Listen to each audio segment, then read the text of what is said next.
Have you ever stopped to ask yourself if your morning routine could actually grieve the heart of God or even stir His anger? Most of us assume we're good people. We think as long as we're not doing anything terribly wrong, then we're fine.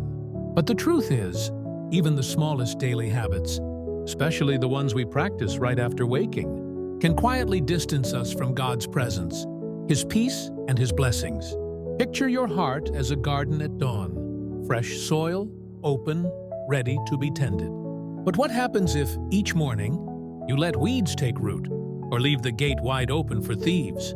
You might not notice right away, but by midday, the fruit begins to wither.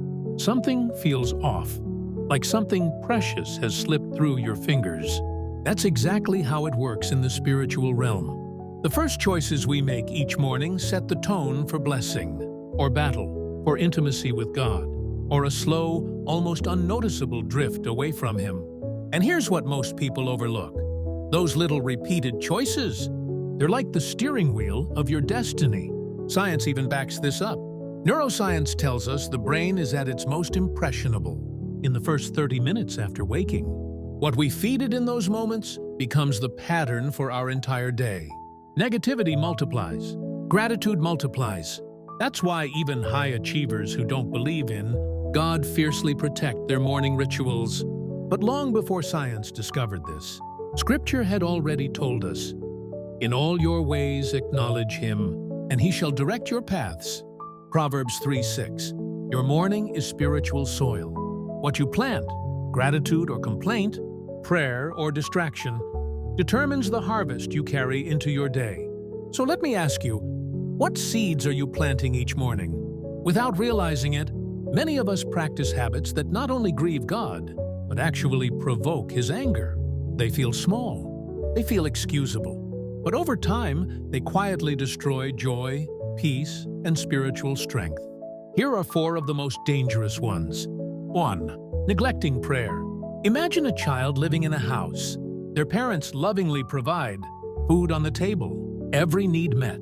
Yet every morning, that child walks past the parents without a glance.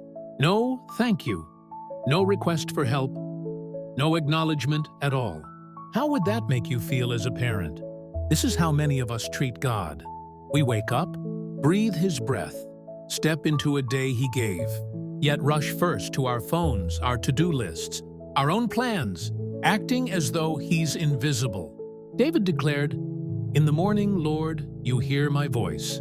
In the morning I lay my requests before you and wait expectantly."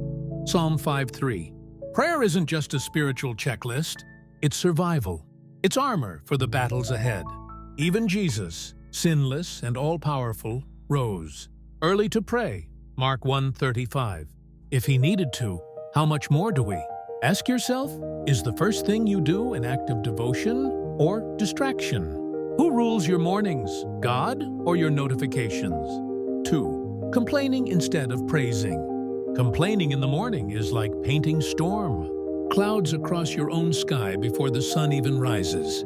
Israel wandered 40 years in the desert not because God failed to provide, but because their constant complaining angered Him. They magnified problems and minimized His miracles. The Bible says, "Do everything without complaining or arguing." Philippians 2:14. Gratitude, on the other hand, changes everything. Science shows it rewires the brain, lowers stress, and strengthens immunity. Spiritually, it draws heaven's attention. So, are your first words in the morning gratitude or grumbling? 3. Filling your mind with the world before. Filling it with God. Your mind is a garden. The first thing you plant in it will shape everything that grows throughout the day. Scrolling social media, gossip, or anxiety-filled headlines first thing. That's planting weeds. Romans 12:2 says, "Do not conform to the pattern of this world, but be transformed by the renewing of your mind." Jesus set the model, seeking the Father before anything else. That's why He walked in peace and clarity, even in storms. Try this. For 3 mornings, resist checking your phone for the first 30 minutes. Instead, pray, read a psalm, or just sit in silence with God. You'll notice His voice becoming clearer. 4. Rushing ahead. without God's guidance. Starting your day without seeking God's direction is like sailing without a compass.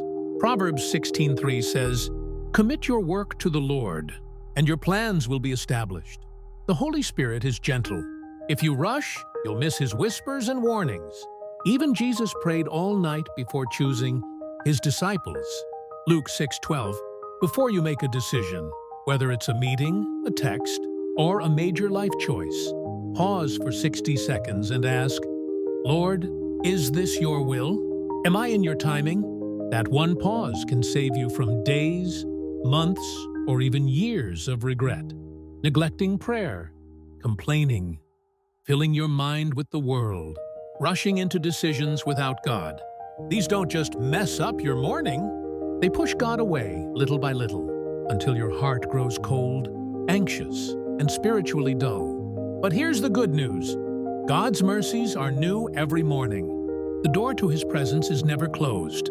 If you'll simply pause, acknowledge Him, thank Him, invite Him in, He'll meet you with fresh grace, peace, and guidance. So here's a challenge. For the next 4 mornings, pray before anything else. Thank God before you complain. Read Scripture before scrolling. Ask for His guidance before making decisions. Write down what happens. Watch how your heart shifts. Watch how your days change.